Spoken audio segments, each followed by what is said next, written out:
Hello. If you're a soldier in medieval Europe, there are some expectations of you, and the main one is that you come home with some stuff. For a long time, the expectation for soldiery is you go out there, you beat some people up. That's optional. What's not optional is getting some stuff and bringing it home. We have a bunch of medieval records of lords when they're out. As soon as their 80 days is up, they're like, we're going home. We've done our obligation. And the only thing that kept them in the field was not the king going, hey, it's really important, got to worry about the state, that doesn't exist yet. The only thing that keeps them in the field is loot. Loot, for most of human history, has been pretty damned important. We're beyond that now, mostly. We've given up on this loot thing. It's kind of considered inappropriate. Here's an example of some late game loot, if you will. This is the largest collection of the riches of the Mughal Empire. No one has more than this than is in this room. This is a private residence. This is not a museum. This is someone's house in Wales. They're the descendants of Robert Clive of India, who used to be a bookkeeper in the East India Company and borrowed one of the East India Company's armies that was lying around and went and took down a princedom. Barely, it's arguable whether he won, but he managed to convince at least someone he won and managed to essentially loot the riches of centuries of wealth, bring them back to Wales. We don't do this anymore, but apparently you don't have to give the stuff back. Because, like I said, private residence, riches of the Mughal Empire. And then they proceeded to loot India for all it was worth. 25% of the world's GDP dropped dramatically, whole lot of stuff taken, a lot of people got very rich. And another thing they stole was the word loot from the Hindi, because the English language, like medieval soldiers, tends to go around, beat other languages up and steal their words, and one of them was loot. So, one question we might have, given we've given this all up, but not given it back, is why is loot so prevalent in games? Why do we still loot stuff, all the questions? Should we teach people about the morality of this? And if you're a narrative designer, you might do that. But if you're a systems designer, that is not your concern. Your concern is to make the loot as good as possible and make the players appreciate it. But where did it come from? This is Dungeons & Dragons. These pages are from the early draft that turned into the sort of first published edition of Dungeons & Dragons. And here are some loot tables. Dungeons & Dragons used to be a medieval war game called Chainmail. And some guys in Lake Geneva and some guys in Pittsburgh got together and they ran this game a lot. And because it's a medieval war game, loot is important. But they were also all reading fantasy novels. Fantasy novels aren't full of loot. Aragon doesn't go kick stuff down and steal the stuff. Even The Hobbit, they don't steal loot. They repatriate stuff for the state. Loot's a long gone concept, but what fantasy novels have are mythic objects. Great swords, great pieces of armor. So these things come together. Chainmail, we're medieval soldiers and clerics and stuff. We're stealing stuff, we're getting gold, and in amongst it there are some great mythic items. So it's Dungeons & Dragons' fault, like with most role-playing games. And these days, it's not just role-playing games. Any game with role-playing mechanics, there's usually some form of loot. And as a game designer, we want to know how to make good loot, how to get it in our game. So we're going to discuss that and leave the morality we've just discussed to the narrative designers. How do we put loot in a game? Probably the main ways are you can just put loot in a standard place. It's a static drop. It always appears. You can have a chance for some loot to drop. You kill this monster, it's got a 5% chance to drop something. You can have tables with here's a whole pile of loot, it's random, you'll get something from this list. And then the things you get them from are, is it just in the world lying around? Is it in a chest? Does an enemy have it? Do you actually have to go a process to craft it, get some stuff together and make it? Merchant, which could be crafting in disguise, where you just take some money and you turn it into something. Is it on a quest? There are some other ways, but these are probably the main ways it appears. Should we use static drops, flat chances, or loot tables? This really depends a lot on the game. Static drops and flat chances you generally want to use when you want people to have the same experience, or you're kind of only expecting people to run that content once. Or if they're running it multiple times, you want them to have the same consistent experience. This is why an arcade game like Dark Souls, it's an arcade game, don't let anyone tell you different, has generally static loot. The same monsters drop the same things, and when they have a chance to drop something, it'll drop the same thing, there's just a chance of it, and you have to sort of grind those monsters. Something which has got, I'm running this late game content again and again, you want something like a loot table. If you want one player to run through something and another player to run through the same thing and have them talk and have a different experience, you want a loot table. So that's some sort of rough ways you can drop it.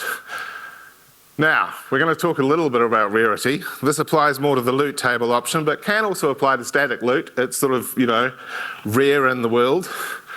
Oh, I need to briefly go back. I need to discuss this. These are boots of the assembler. They're from the game Destiny 2. And in Season 14, Season of the Splicer, I earned these damn boots. They turned up in a dungeon only during some days of the season. And in those cases, this lost sector became a special place. You went in there and had a tiny chance to get these.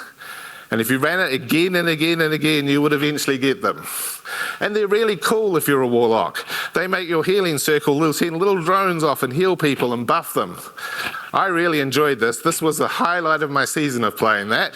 And then the next season, they gave them away for free. I was a little annoyed. Anyway, back to this. We want rarity in our items. There's a number of reasons for this, but the main one is we want some things you to see all the time, they're kind of common, like crafting goods, and some things to be found less often, and there's a few ways to do this. If we've got a loot table, we say, let's determine the rarity first. Is it common, is it rare? And then select from the pool of those things in that rarity. There are a couple of issues with this. The first one is you should make sure you have the same number of things in each category if you are doing this.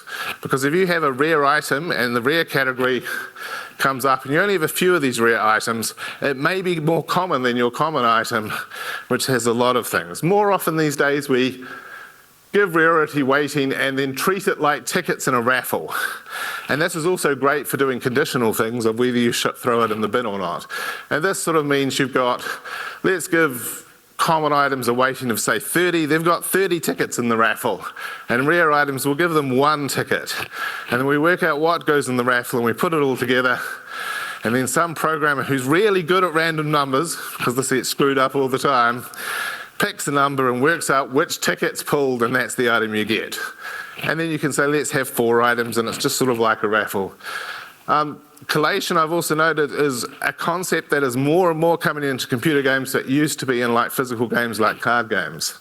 In a card game, there's the illusion of a raffle, except we print the cards, which means they have to then distribute them amongst sort of packs or something.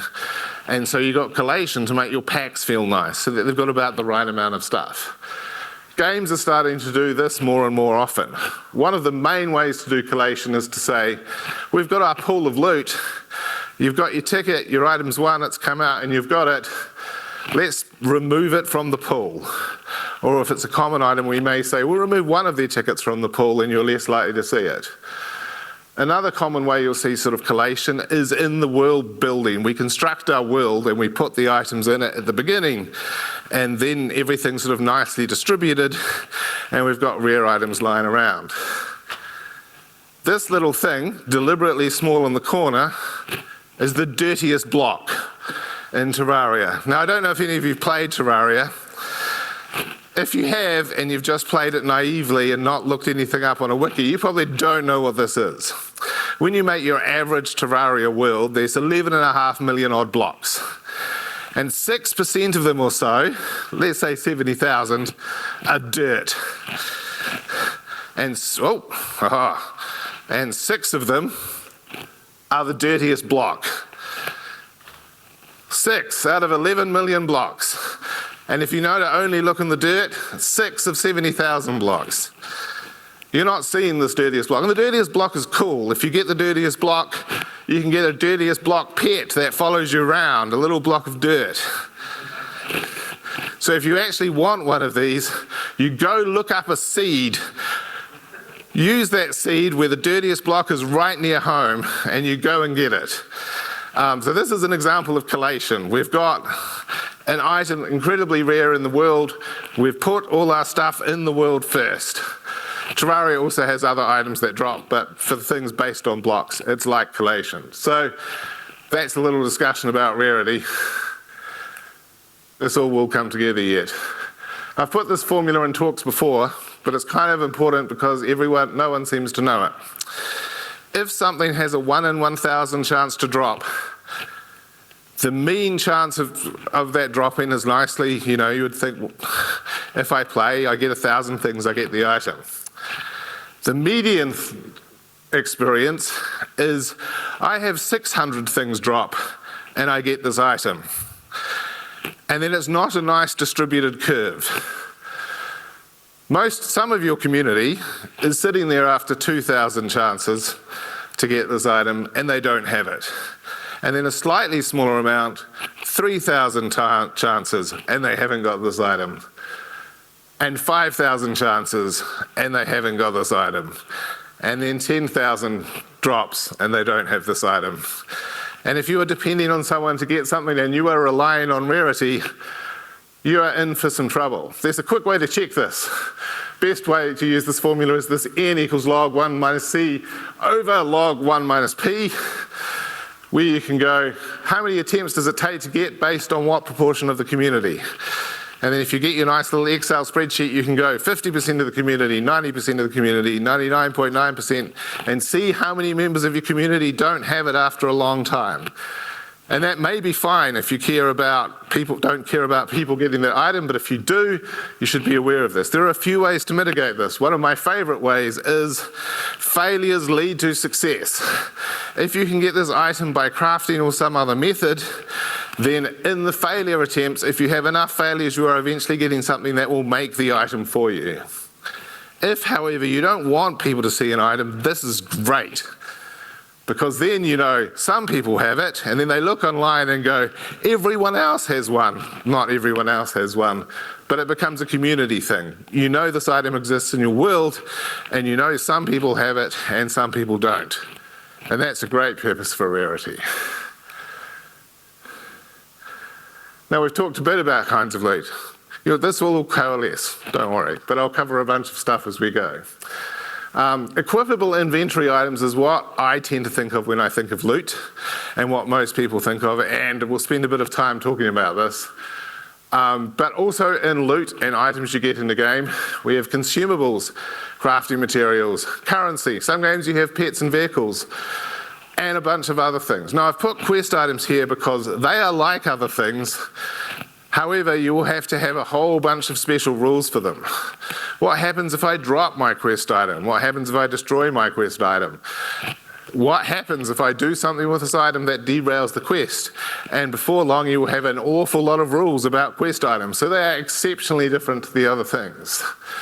There are way more categories than these, but pets and vehicles are pretty common. A lot of games that aren't role-playing games but have role-playing mechanics have all sorts of things as loot. And we'll talk about this particular one a bit later, but there's a whole class of games where your loot are the characters you're playing with. And these we generally call gacha games, but it does include some non-gacha ones. There are also abstract things. I get some loot, and all it gives me is a track stat, or some reputation, or some knowledge, or some research. This also counts as loot. You'll have it in your drop piles and stuff. So we should think about what kinds of loot does my game have, and what kinds of things does my game have that I haven't thought about as loot. And then you'll spend about 90% of your time working on equipable inventory items, and your programmers will spend about 90% of their time working on consumables and quest items, because they're full of problems, so full of problems. Making loot. Now we know where to put our loot, how to make it, how to get the players to have it. How do we make loot in the game? Now, this is the one game design task where there's not just 1 or 2 game design books. There are thousands of them. So many books about how to make loot in games. You can find libraries dedicated only to making loot in games. And we call this industrial design or product design. And handily, every lesson in these things is applicable for making objects in the world of your game. I'm going to go through one example. This is Dieter Rams's checklist. Dieter Rams used to work for Bosch and had this sort of guideline of how to make items. Apple used Dieter Rams's guidelines a lot for their products. They had Johnny Ive, who basically used this checklist as one of his ways to make desirable and useful items. I used this checklist when I worked on Path of Exile for making items, and it's actually surprisingly useful. You may even look, it has this thing, environmentally friendly. That obviously doesn't apply to making items. Surprisingly, it does. Let's go through these, and we're also going to discuss an item while we do this. Maybe not the perfect example, but this is an item which has some emotional resonance for me. If I ask people what this item is, at least a few of you will know what it is and be able to call out its name, because it's Enigma.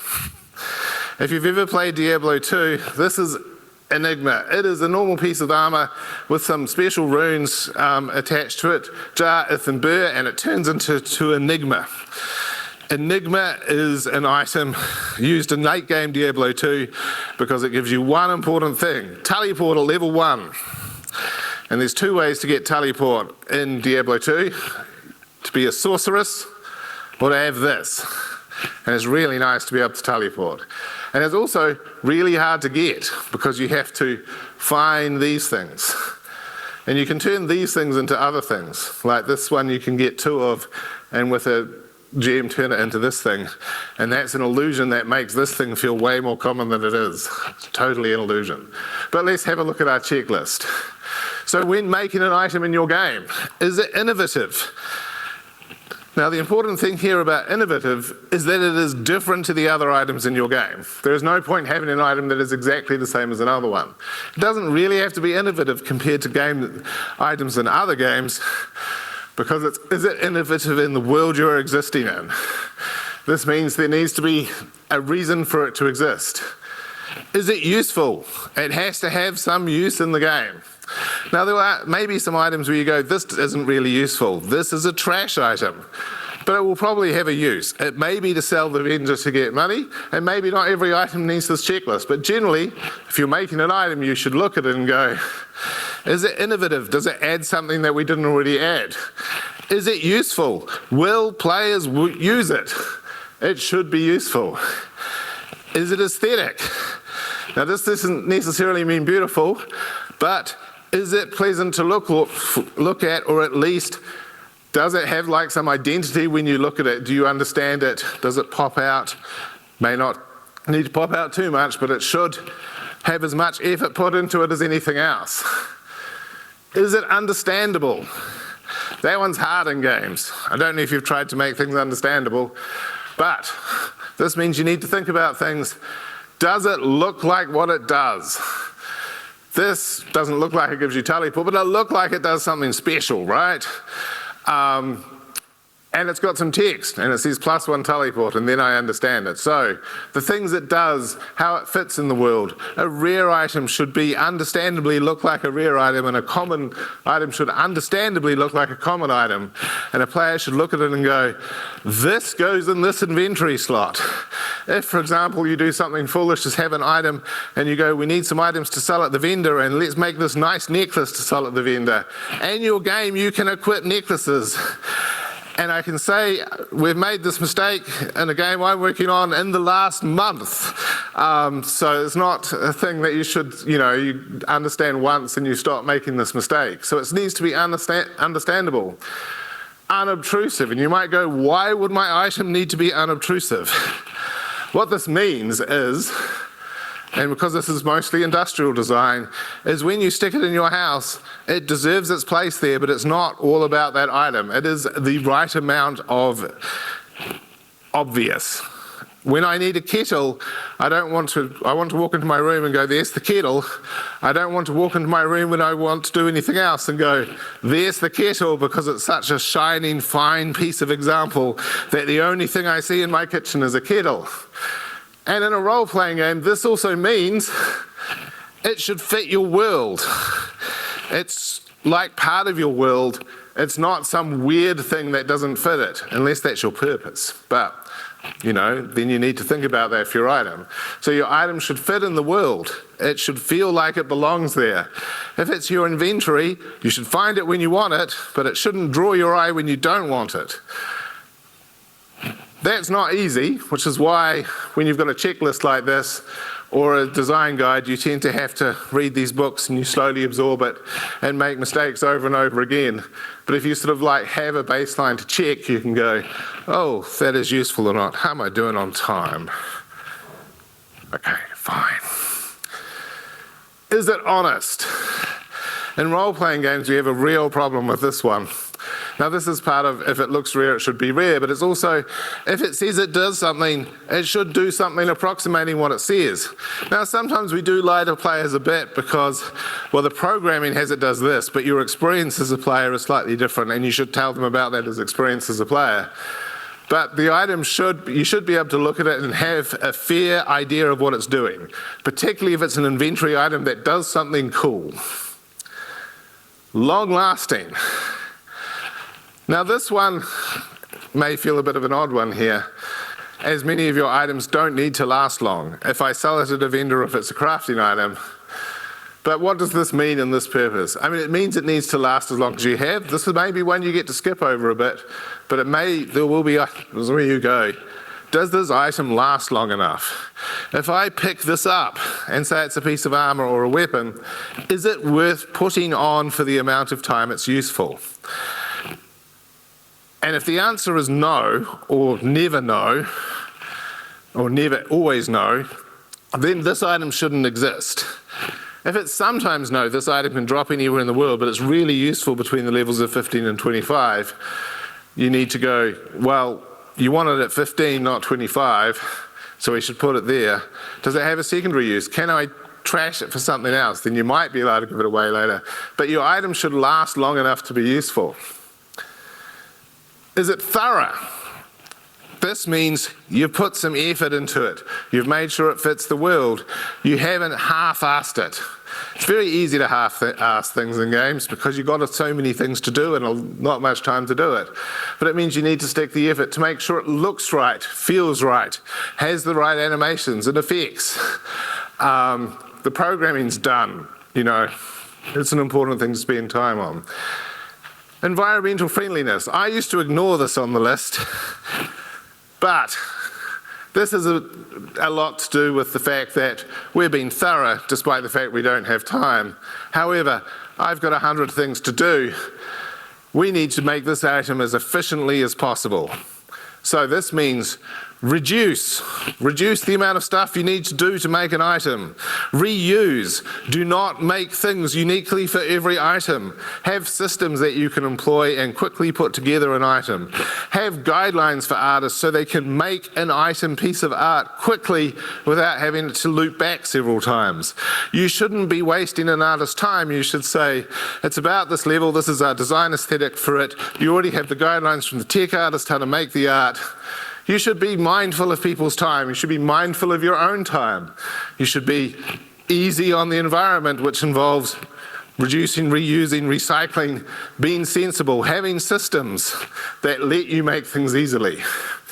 Less and more is more was one of the big things Dieter Rams was really about, which was, can we take things away from this and make it a better thing? And you should do this with your items. You should go, well, this item's cool, does it need this? this is the cool thing about it. Should it only be this? If we have an item and it's got 6 stats, because that's sort of stats we want to give away, do we need all of them? Can we rip some of them off?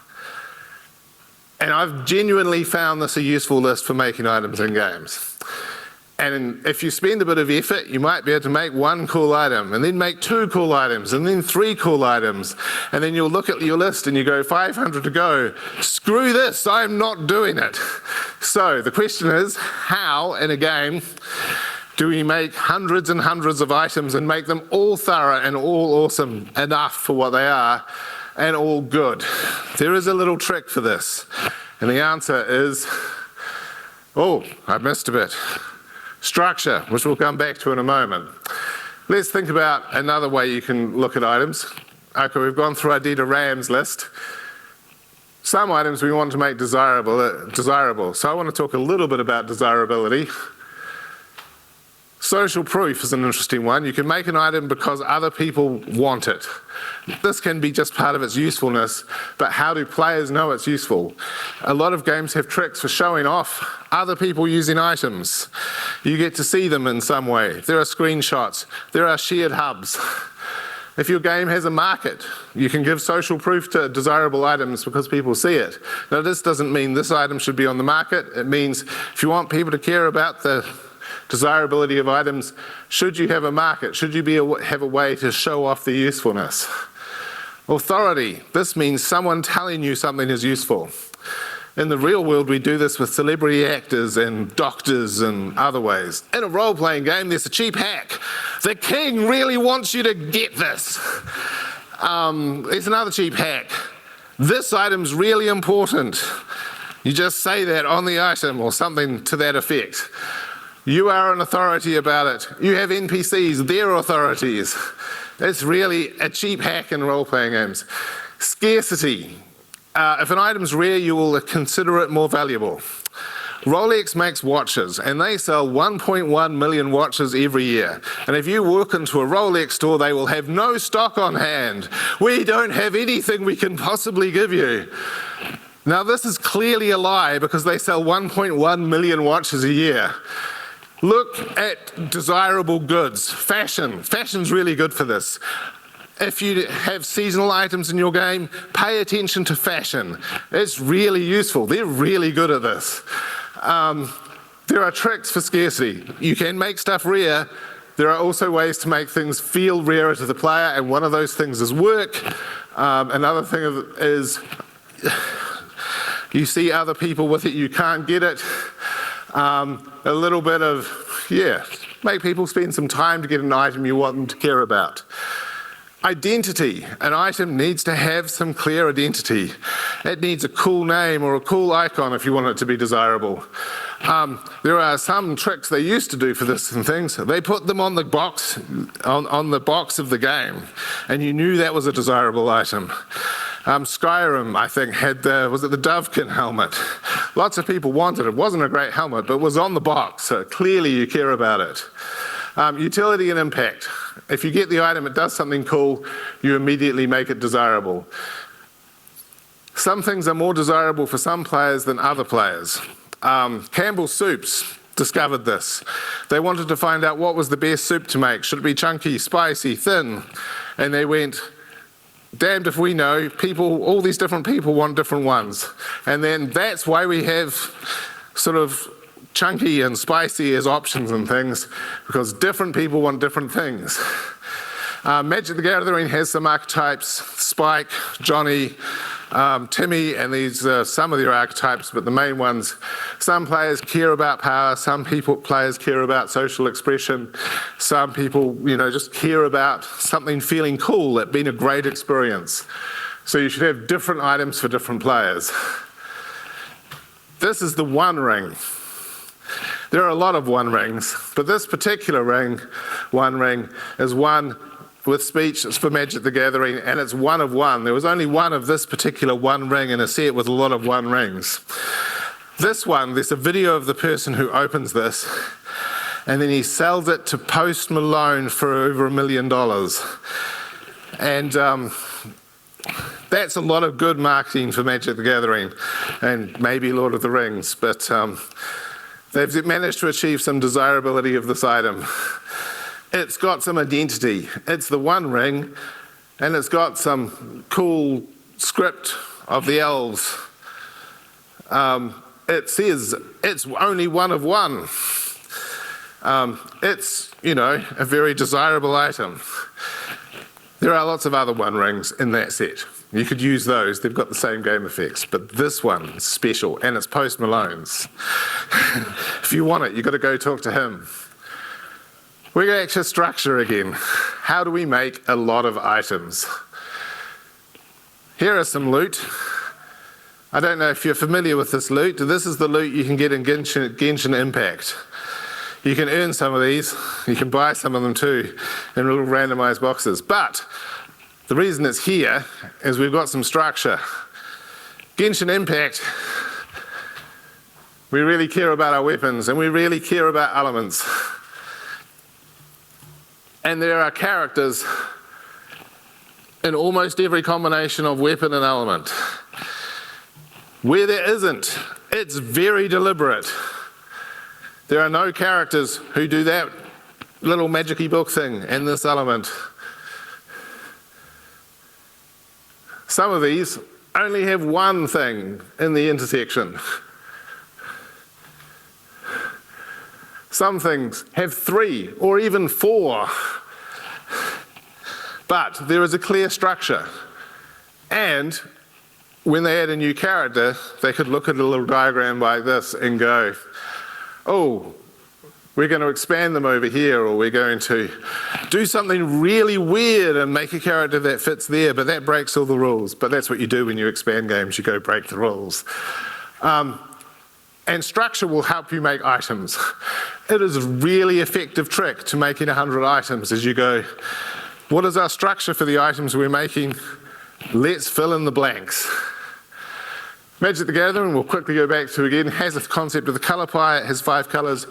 You make cards for those 5 colours and you make some that are no colour and there's rules for it. So there are rules for your structure. You can do cycles. What does a strength version of this look like? What does a dex version of this look like? What does an inversion look like?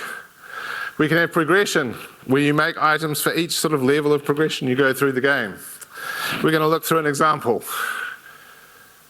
Let's say we're making some armor. This example is very simple. You will not find a game with a nice easy chart like this. But let's say we're making some armor and we go, there are roughly sort of 6 difficulties in our game and we should have armor for those 6 difficulties. And we have some archetypes. We have a warrior type and a ranger type and a mage type. Let's go fill in some blanks.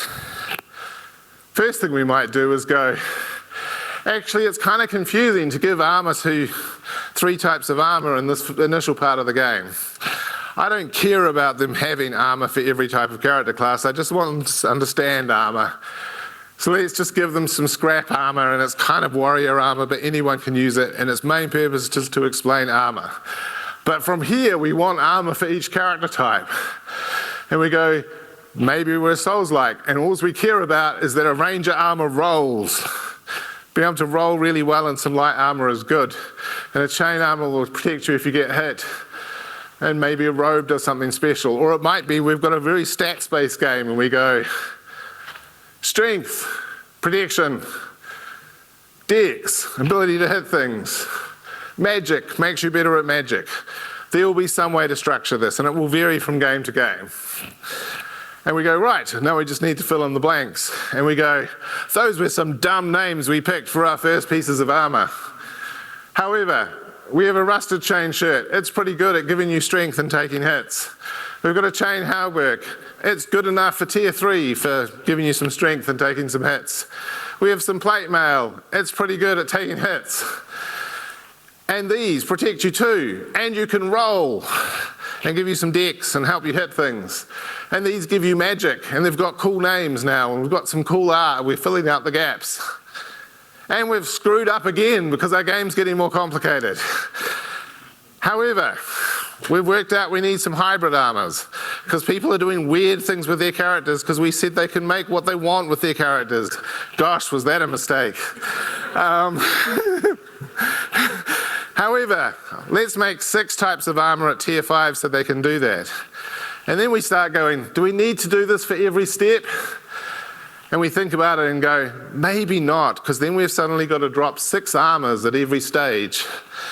And that's a lot of armour, and maybe they don't get the one they want. Or maybe we've got some smart loot and we give them the one they want, which is this type of collation. And mostly we give them armour that suits them. But we can't tell if they're a hybrid or not, because we let them choose how to make their characters, damn it. So we go, well, maybe we'll put a few hybrids in, but by this stage we need all of them. And then we go, well, these ones got to be good because they're going to be using them for a while.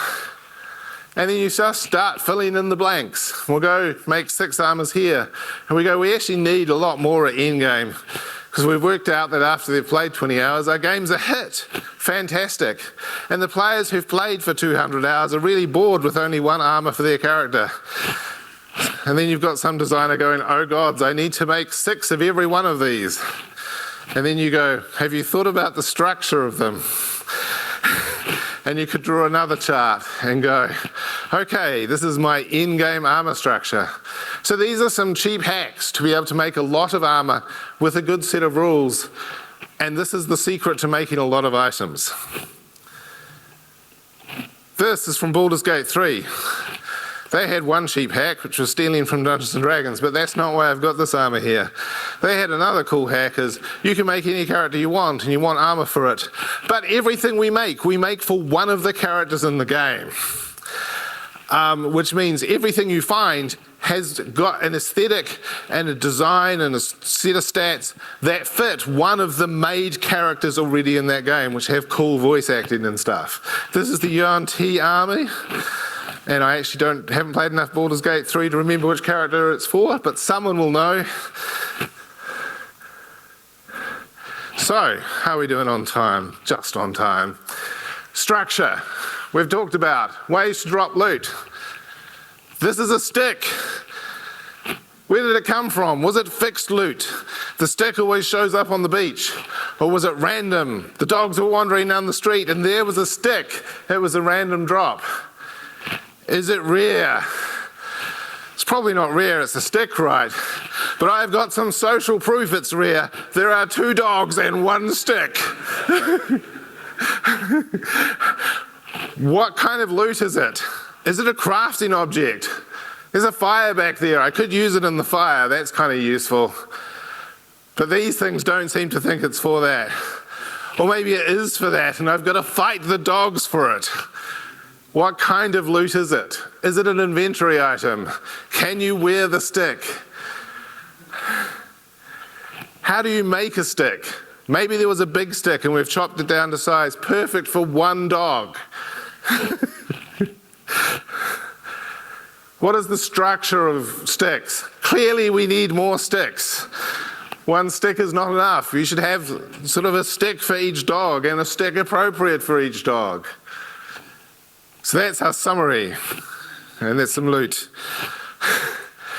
I'm going to allow for questions now. You may have noticed that the topic of this was a lie. I did not tell you everything about loot in games because there is so much. So I had to pick and choose my fights. But we could have talked about how do you make loot for a game that already has loot, because we've released it and we've got to do an expansion and add some more loot. I'm Carl de Visser. It's my email. I make video games, I make board games. I work for this company, Digital Confectioners.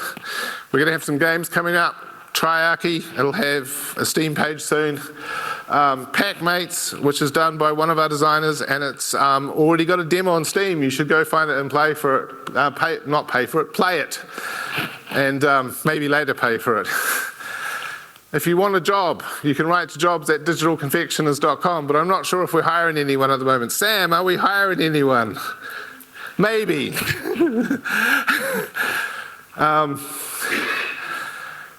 This is from Dune Awakening, which I've been playing recently. So, questions or comments? And comments are welcome. You're welcome to just tell me about loot.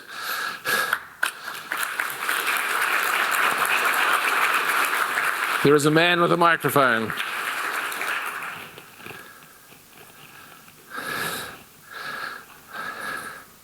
Hi, Hi. What would you have to say about the complexity of loot you're making so that it's clear to the player how it works and is used? So it depends on the game, and I say this because I've worked on games that they're kind of baroque and complex, and they're kind of meant to have a bit of shock and awe. But even in those, you want it to be understandable. So things that matter for me with loot are consistency of description of what it does. You should have some rules around this. So when you describe something, it's always described the same way across items, and players will start to recognize them. I like keywords. I like icons which have a consistent meaning across items, and also have good artists that you then explain what the item is, because artists can do so much. Silksong, which some of you will probably played, has a vendor that sells you items that are deliberately in a foreign language, and you can look at them and you can look at the name and you can look at the picture of the item and you know what it damn well does, despite the fact that it's got some indecipherable text next to it. So it's one of those things which takes time, but yeah, consistency, rules about how you template things. It should reflect the design of the game and involve your narrative designers and involve your artists if you have like a vast number of people, and if that's you, put it away and come back to and try and look at it with fresh eyes and think about how you describe things and be environmentally friendly on yourself and have rules so you don't have to do this from fresh for every item. I just wanted to add on the account of Silksong and how to make your items like easily understandable.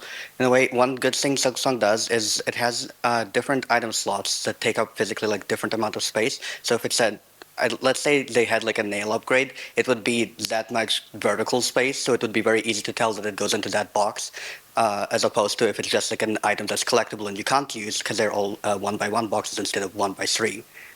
Yep, and that's a good point. Another one that's I've always found difficult is trash items. How do you make them cool and make people pick them up and let them know it's trash and they're meant to get rid of it? Thanks. One problem we keep coming up against in live ops games is that you want to add more items to the game because your players want new stuff, but then you add it to the pools and the pools get more diluted, and eventually the players stop thinking of loot drops as likely to get them a specific thing they want because there's just so much stuff in them. Right. What are some good approaches to handling that? Okay, there's 20 minutes of this talk that no longer exists. But, okay, so problem number one if you have a live op game is you have a whole bunch of stuff, but the stuff actually people use is very small. And you are not balancing for all the items in your game, you are balancing for the stuff they actually use. And you'll get that wrong too, and you'll make stuff better, and you'll make a new set of items that people use. And every time you do this, it gets harder and harder to add other items to the game. One thing you can do is have rules on how you add items. You can cycle stuff out, which players hate, but actually works really well. If we can say these are the items that exist for the season, that works really well. You can also do things like highlight different mechanics in each season and have items in this season. This is really strong, and we've made a bunch of strong items. And they're not strong next season, but these other things that have lied in wait. We're not just adding new things. All these old things that used to exist, they're important, and these new things are important. But this is a hard problem. You are indeed diluting a pool, which means you need to do things by make new pools to get things. And you don't want to make all the other old stuff useless. A lot of games are remaking their game from fresh every season because of this problem, because they're basically saying only use the new stuff. So yes, it's a hard problem, but there are some tricks you can use.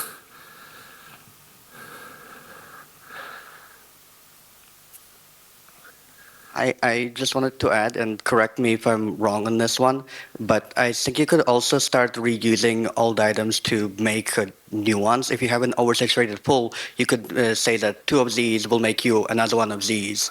And that way all of them are still useful, even though you're adding more of them, and it will make people re-engage with the old items also.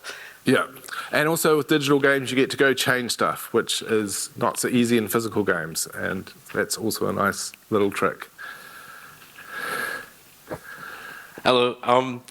I've been like an MMO player for a really long time, and I've engaged with like a bunch of MMOs, and I've found that over the years there's this when something has like a drop rate, as you described earlier, and not enough people get it, and it feels like the game doesn't respect your time, do you have any advice on creating loot systems or like crafting your formula of how players receive loot that makes them feel like their time is being rewarded, even if they might just be unlucky? Right. So part of this is to make sure when someone's not getting what they want, they get other stuff that is useful, which can be like stuff you craft together to make the thing you want. But also you want sometimes players to not get things, which sounds rude and not respecting their time. But if you have a really rare item and it only comes from the most sort of premium content, you do need to be giving people second prize, basically. Oh, you're earning this thing while you're failing to get this thing.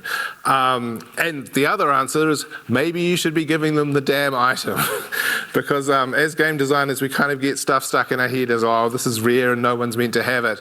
But if everyone wants it and the fantasy is to have the item, maybe you should actually just be giving them the damn item. So yeah, it's one of those things that's a hard answer because you want to make things that are hard and cool to get. And in an MMO particularly, everyone wants to be different, but they also want to have a fairly consistent experience with other people. And it really has that fishing problem of literally every other kid got a fish today and I didn't. And it's like, well, actually only 5 kids got a fish. No, I've seen a lot of YouTubes and everyone has this thing. Again, a hard problem, but and MMOs are actually a good place to look for this because they've faced this problem again and again. I like to give people second ways to get things. If there's a secondary way to grind to get something that's really cool, if you have a way to make something that's cool. Another way is to, if you've got a lot of randomness in like some mods in your game, it's hard to determine what the best item is and you're kind of the players are making it.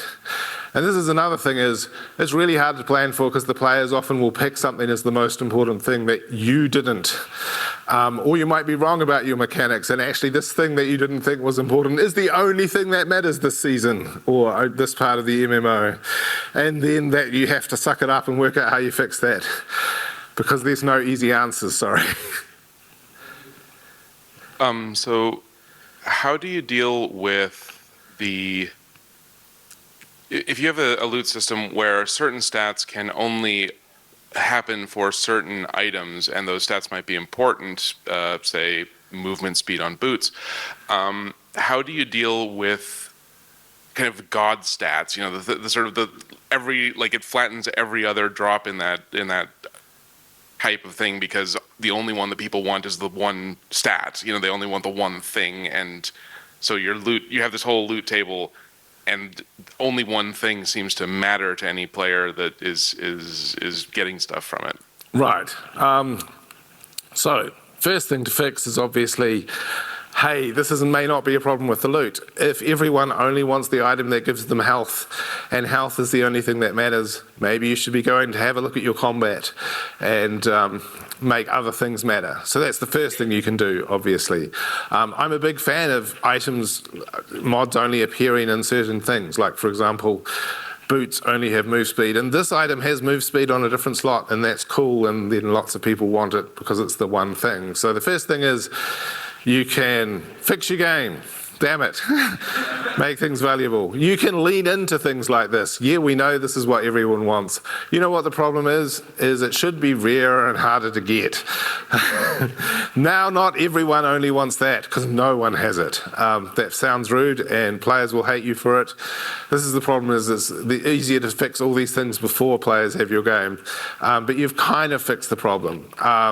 If it's really a problem item and it's not the game design's fault and you've just make a bad item, you can rebalance the item, your players will hate you.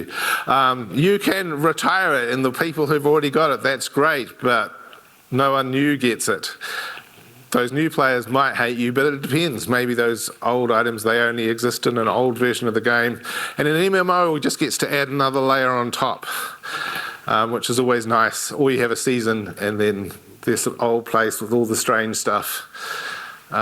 Yeah, again, a hard problem, and it's probably your fault, which is the worst thing. You blame the programmers. Sorry.